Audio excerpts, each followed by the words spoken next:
Evangelho de Marcos, capítulo 10, versículo 46. Texto bastante conhecido, mas a palavra de Deus, ela tem essa qualidade de que cada vez que você lê, cada vez que você explora, você obtém riquezas maravilhosas, né? E são palavras que vão trazer edificação para a nossa vida. Amém. E foram para Jericó. Quando ele saía de Jericó juntamente com os discípulos e numerosa multidão, Bartimeu, cego, mendigo, filho de Timeu, estava sentado à beira do caminho. E ouvindo que era Jesus o Nazareno, pôs-se a clamar: Jesus, filho de Davi, tem compaixão de mim. E muitos o repreendiam para que se calasse, mas ele cada vez mais gritava: Filho de Davi, tem misericórdia de mim. Parou Jesus e disse: chamai-o. Chamaram então o cego, dizendo-lhe: tem bom ânimo, levanta-te, ele te chama. Lançando-se a capa, levantou-se de um salto e foi ter com Jesus. Perguntou-lhe Jesus: que queres que eu te faça? Respondeu o cego: mestre, que eu torne a ver. Então Jesus lhe disse: vá, a tua fé te salvou. Imediatamente tornou a ver e seguia Jesus estrada fora. Amém? Amém. Irmãos, esse texto eu gosto dele, porque ele traz para nós também uma curiosidade bíblica, né? Esse milagre foi operado na cidade de Jericó. E Jesus, a depender de como era recepcionado e de como era a fé de determinadas cidades, ele operava muitos milagres ou poucos milagres, a depender da fé das pessoas.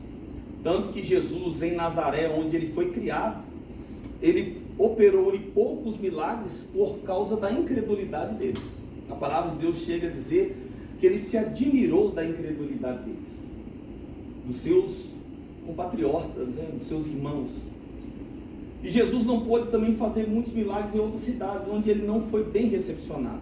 Tanto que a cidade de Betsaida, de Corazim, ela foi repreendida por não corresponder aos milagres do Senhor.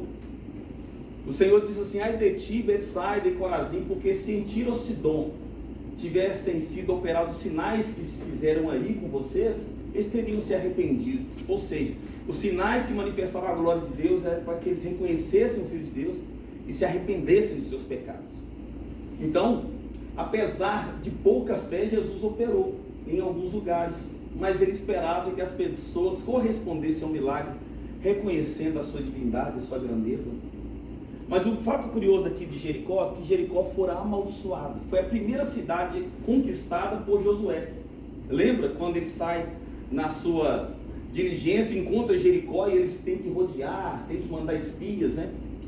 Quando ele conquista e destrói Jericó, ele lança uma maldição. Josué capítulo 6 está escrito lá: maldito o homem que tornar a reedificar Jericó, que quando os seus fundamentos forem postos, morra o seu primogênito, e quando colocar as portas, morra o seu filho mais novo.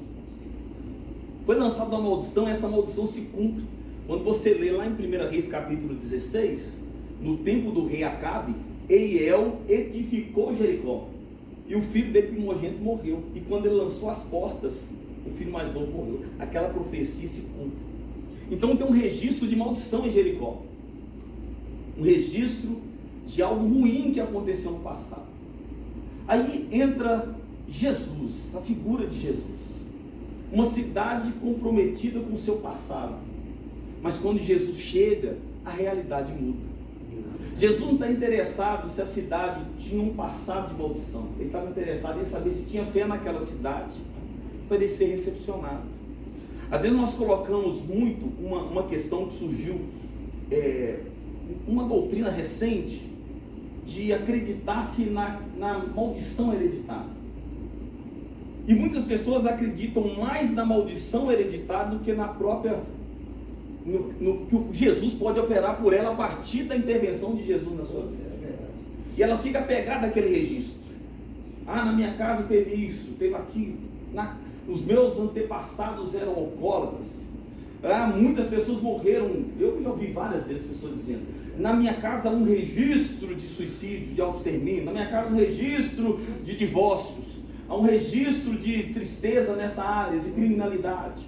E as pessoas se apegam a essas coisas do passado, e elas passam a ter validade à medida que nós admitimos essas supostas verdades. A gente tem que entender que quando Jesus faz a intervenção na nossa vida, Ele bloqueia aquela caminhada de maldição, Ele interrompe aquele destino de perdição e nos dá uma nova direção. Nós temos que crer nisso. Jesus entrou na minha história, Jesus entrou em Jericó. A maldição não tem mais peso sobre ele. O que ele esperava ali eram almas necessitadas rogando pelo seu poder, pelo seu milagre. E a palavra de Deus diz que Jesus não curou apenas o cego Bartimeu. Se você ler com atenção, lá em Mateus fala que Jesus, quando saía de Jericó, curou 2 cegos. Não menciona o nome. Lucas fala que quando Jesus entrava em Jericó, ele curou um cego que estava à beira do caminho. Aqui, esse homem Bartimeu, que é o único livro que registra o nome, é Marcos, e fala Bartimeu, filho de Timeu. Quando Jesus saía de Jericó, ele curou esse homem. Jesus curou mais do que um cego lá. Eu chego a dizer que Jesus fez até outros grandes milagres em Jericó, na entrada, na saída, estando em Jericó. Porque a palavra de Deus diz lá em João capítulo 21, 25, que Jesus operou tantos milagres que nem no mundo todo caberiam os registros dos milagres que Jesus operou. Então posso inferir que na palavra de Deus, principalmente nos evangelhos, tem apenas amostras de alguns milagres de Jesus, que ele operou muitos milagres. Por onde Jesus passava, ele deixava um rastro de milagres. Então Jericó, muito embora anteriormente amaldiçoada, agora é o palco da manifestação da glória de Deus. Toma posse dessa palavra hoje para a sua vida. Não importa a sua origem, de onde você veio, qual o registro histórico da sua família, o que importa é que você recepcionou Jesus na sua vida. E sua história tem um novo marco. Depois que Jesus entrou, é que tem uma nova história sendo reescrita. Então nós vamos ver aqui que Jesus opera um milagre na vida de um homem que carregava uma promessa. Por que ele carregava uma promessa? Pela forma que ele chama Jesus. O homem era cego, a Bíblia diz que ele tornou a ver, então ele não era cego de nascença. Aconteceu alguma coisa durante a sua vida que ele perdeu completamente a visão. E naturalmente, quando alguém perde um dos sentidos, os outros ficam mais aguçados. Lá em Lucas capítulo 18 diz que ao ouvir o barulho, Jericó era uma cidade de mercadores, então sempre tinham muitas pessoas passando. Então ele ouve o barulho e pergunta: o que é isso? Ele diz: é Jesus de Nazaré que está passando. Ele ouve o tropel da multidão e ele recorda uma promessa. Lá em Isaías capítulo 29 fala que no tempo da restauração de Israel, o Senhor devolveria a vista aos cegos. O Senhor, ele abriria a boca do mudo, os ouvidos do surdo. Então ele é apegado nessa promessa. E quem faria isso? Jesus, o Messias, o escolhido de Deus. Então quando ele ouve Jesus de Nazaré está passando, ele não chama Jesus Nazareno, tenha compaixão de mim. Ele diz: Jesus, filho de Davi, tenha compaixão de mim.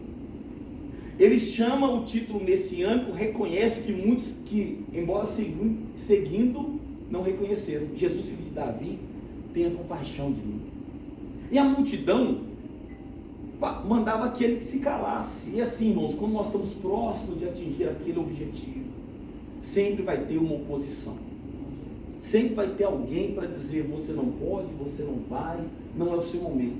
O homem, por ser cego, ele já vivia não somente à beira do caminho esperando esmolas, mas ele era marginalizado pela sociedade. Ainda que fosse da família sacerdotal, ele não poderia ser o sacerdote por ter uma deficiência. Então o homem que vivia à margem, vivia de moedas, vivia de sobras, mas ele ouve que Jesus está passando. Então a oportunidade de ouro da sua vida é: Jesus está passando por aqui. Então ele passa a clamar: Jesus, tenha compaixão. Não somente reconhecendo o título de Jesus, mas reconhecendo que é aquele prometido, que iria restaurar vistas aos cegos.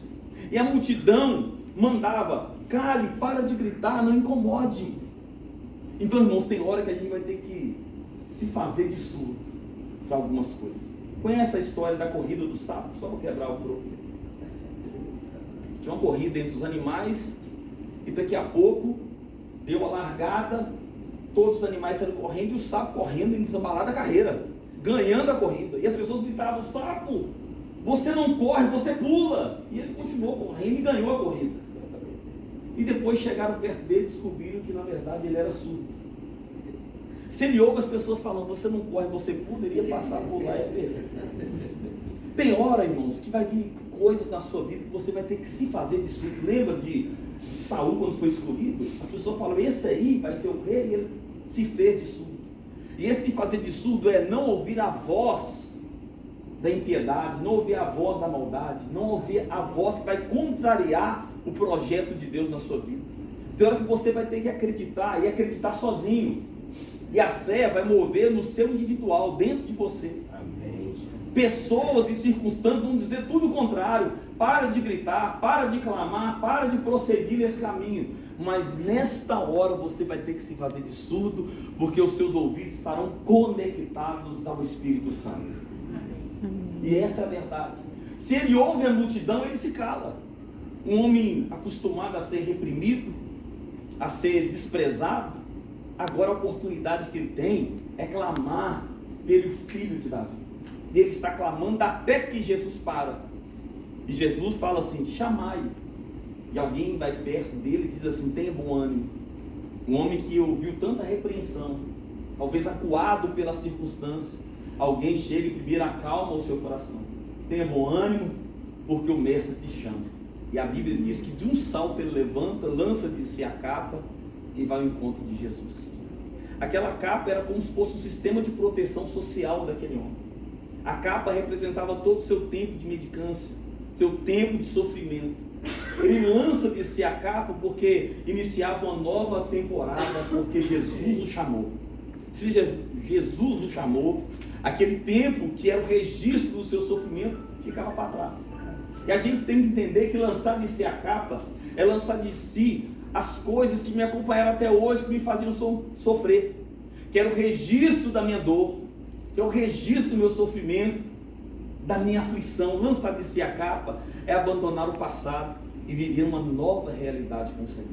Aquele homem chega perto de Jesus, Jesus pergunta para ele: o que queres que eu te faça? Irmãos, aqui vai a chave para a nossa fé.